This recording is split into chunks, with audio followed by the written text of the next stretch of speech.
Assalamualaikum warahmatullahi wabarakatuh. Masih bersama topik PPKN Plus, kita akan mempelajari materi PPKN Pendidikan Pancasila dan Kewarganegaraan, khususnya kelas 9 semester 1. Kita sudah sampai pada bab 3 tentang Kedaulatan Negara Kesatuan Republik Indonesia. Kita masih melanjutkan tema melaksanakan prinsip-prinsip kedaulatan sesuai UUD Negara RI tahun 1945. Pada pertemuan sebelumnya kita sudah menjelaskan tentang sistem demokrasi yang berlaku di negara kita dari masa ke masa. Dan pada minggu yang lalu kita sudah membahas tentang sistem pemerintahan yang berlaku di Indonesia dari masa ke masa. Disampaikan bahwa mulai tahun 1945 sampai sekarang kita menggunakan 3 macam sistem pemerintahan secara bergantian. Pertama, kita menggunakan sistem pemerintahan presidensial, kemudian berubah sistem parlementer, kemudian berubah sistem semi parlementer, kemudian kembali sistem parlementer, dan terakhir semenjak 5 Juli 1959 sampai sekarang kita menggunakan sistem presidensial. Sistem parlementer merupakan sistem pemerintahan di mana parlemen memiliki peranan penting dalam pemerintahan. Apa kelebihan, kekurangan, dan ciri-cirinya sudah kita bahas pada pertemuan minggu yang lalu. Begitu juga dengan sistem semi parlementer sudah kita jelaskan pada pertemuan minggu yang lalu. Intinya sistem ini merupakan sistem perpaduan antara sistem parlementer dengan sistem presidensial. Sistem yang paling lama kita pakai dan sampai sekarang dipakai adalah sistem presidensial, yaitu sistem pemerintahan negara republik. Terkait ciri-ciri sistem pemerintahan presidensial dan landasan hukum kita menggunakan sistem pemerintahan presidensial telah kita jelaskan pada pertemuan minggu yang lalu. Anak-anak sekalian, pagi ini kita akan membahas lembaga-lembaga negara Republik Indonesia dalam sistem ketatanegaraan menurut Undang-Undang Dasar Negara Republik Indonesia tahun 1945. Pada pertemuan beberapa minggu yang lalu disampaikan bahwa Indonesia adalah negara yang menganut teori kedaulatan rakyat.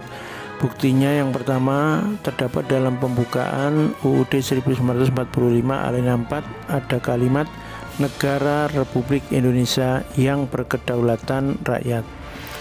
Selain itu, bukti yang kedua yang menunjukkan negara kita menganut teori kedaulatan rakyat adalah Pasal 1 ayat 2 UUD RI tahun 1945. Di situ terdapat ayat yang berbunyi, kedaulatan berada di tangan rakyat dan dilaksanakan menurut Undang-Undang Dasar. Berdasarkan pasal 1 ayat 2, maka dapat dikatakan bahwa pemilik kedaulatan atau kekuasaan tertinggi di Indonesia adalah rakyat. Namun kalau ditanya siapa pelaksana kedaulatan atau kekuasaan tertinggi di negara kita, maka jawabannya sesuai dengan pasal 1 ayat 2, pelaksana kedaulatan itu ditentukan menurut Undang-Undang Dasar. Menurut Undang-Undang Dasar 1945, pelaksana kedaulatan negara di Indonesia ada 2. Yang pertama adalah rakyat itu sendiri. Yang kedua adalah lembaga-lembaga negara yang menjalankan tugas sebagai representasi kedaulatan rakyat, seperti MPR, DPR, DPD, Presiden, BPK, MK, MA, dan KY. Bukti bahwa rakyat Indonesia secara langsung dapat melaksanakan kedaulatan yang dimilikinya akan terlihat dalam 3 hal.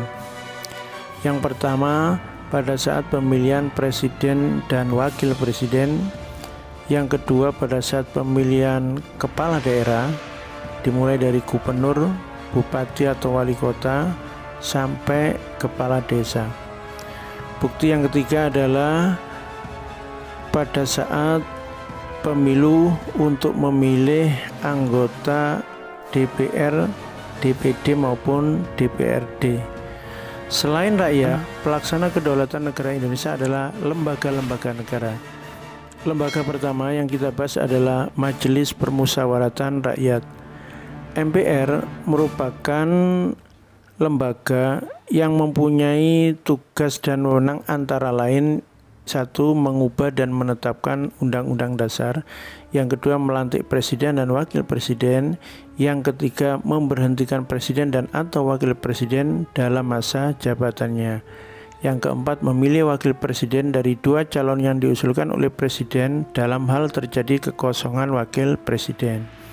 Tugas yang kelima, memilih presiden dan wakil presiden jika presiden dan wakil presiden berhalangan tetap secara bersamaan.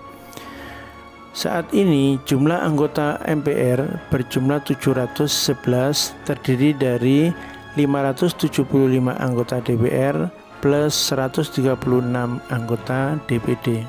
Lembaga yang kedua adalah Presiden. Mulai tahun 1945 hingga sekarang kita sudah mempunyai 7 presiden, dimulai dari Presiden Insinyur Soekarno, Presiden Soeharto, Presiden B.J. Habibie, Presiden K. Haji Abdurrahman Wahid, Presiden Megawati, Presiden Susilo Bambang Yudhoyono, dan terakhir Presiden Joko Widodo. Tugas dan wewenang presiden kita bagi menjadi 2 kelompok, yaitu tugas sebagai kepala negara, yang kedua sebagai kepala pemerintahan. Tugas dan wewenang presiden sebagai kepala negara ada banyak, antara lain 3 ya. Yang pertama, memegang kekuasaan yang tertinggi atas angkatan darat, angkatan laut, dan angkatan udara. Yang nomor 2, menyatakan perang, membuat perdamaian dan perjanjian dengan negara lain. Yang ketiga, memberi grasi, rehabilitasi, amnesti, dan abolisi. Kemudian yang berikutnya adalah memberi gelar, tanda jasa, dan lain-lain tanda kehormatan. Sementara sebagai kepala pemerintahan, presiden mempunyai tugas dan wewenang antara lain: 1. Mengajukan RUU kepada DPR, menetapkan peraturan pemerintah, mengangkat dan memberhentikan menteri-menteri negara. Presiden Republik Indonesia dipilih dengan tata cara sebagai berikut.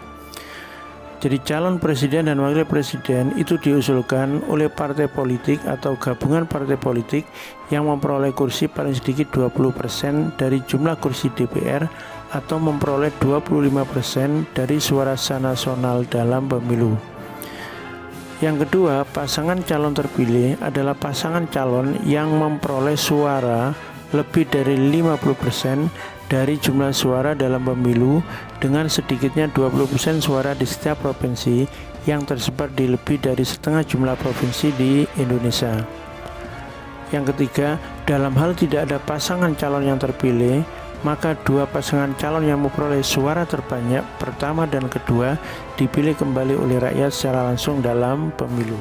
Kita masuk lembaga yang ketiga, yaitu DPR atau Dewan Perwakilan Rakyat. Anggota DPR dipilih melalui pemilu.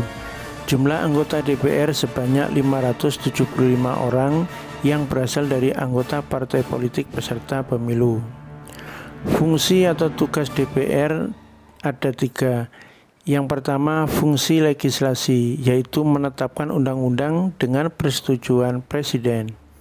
Yang kedua, fungsi anggaran, yaitu menyusun dan menetapkan APBN. Yang ketiga, fungsi pengawasan, yaitu mengawasi pelaksanaan pemerintahan. Lembaga yang berikutnya adalah DPD, Dewan Perwakilan Daerah. DPD merupakan bagian dari keanggotaan MPR yang dipilih melalui pemilu dari setiap provinsi. DPD merupakan wakil-wakil provinsi. Tugas dan wewenang DPD antara lain: 1. Mengajukan RUU berkaitan dengan daerah; 2. Membahas RUU berkaitan dengan daerah; yang ketiga, memberikan pertimbangan kepada DPR atas RUU APBN, pajak, pendidikan, dan agama. Kita masuk lembaga yang kelima, yaitu BPK, Badan Pemeriksa Keuangan. Tugas BPK adalah memeriksa pengelolaan dan tanggung jawab keuangan negara. Wewenang BPK adalah meminta keterangan yang wajib diberikan setiap orang atau badan atau instansi pemerintah maupun swasta Pada akhirnya nanti hasil pemeriksaan BPK diserahkan kepada DPR, DPD, dan DPRD sesuai dengan kewenangannya. Kita masuk lembaga yang nomor 6, Mahkamah Agung. Mahkamah Agung mempunyai wewenang 1. Mengadili pada tingkat kasasi. Yang kedua, menguji peraturan perundang-undangan di bawah undang-undang. Yang ketiga, memilih 3 orang hakim konstitusi pada Mahkamah Konstitusi. Yang nomor 4, memberikan pertimbangan kepada Presiden mengenai gerasi dan rehabilitasi. Lembaga yang ketujuh adalah KY atau Komisi Yudisial. Anggota Komisi Yudisial berjumlah 7 orang yang diangkat dan diberhentikan oleh Presiden dengan persetujuan DPR. Wewenang Komisi Yudisial adalah 1. Mengusulkan pengangkatan Hakim Agung. 2. Menjaga dan menegakkan kehormatan, martabat, serta perilaku hakim. Lembaga negara yang nomor 8 adalah MK atau Mahkamah Konstitusi. Mahkamah Konstitusi mempunyai 9 orang hakim, masing-masing diajukan 3 orang oleh MA, DPR, dan Presiden. Tugas dan wewenang MK adalah 1. Mengadili pada tingkat pertama dan terakhir untuk A. Menguji undang-undang terhadap Undang-Undang Dasar Negara Republik Indonesia tahun 1945. B. Memutus sengketa kewenangan lembaga negara. C. Memutus pembubaran partai politik. D. Memutus perselisihan hasil pemilu. Tugas dan wewenang MK yang kedua adalah wajib memberikan putusan atas pendapat DPR mengenai pelanggaran hukum Presiden dan atau Wakil Presiden menurut Undang-Undang Dasar Negara Republik Indonesia tahun 1945. Demikian tadi penjelasan sekilas mengenai lembaga-lembaga negara yang ada di Indonesia. Semoga bermanfaat. Assalamualaikum warahmatullahi wabarakatuh.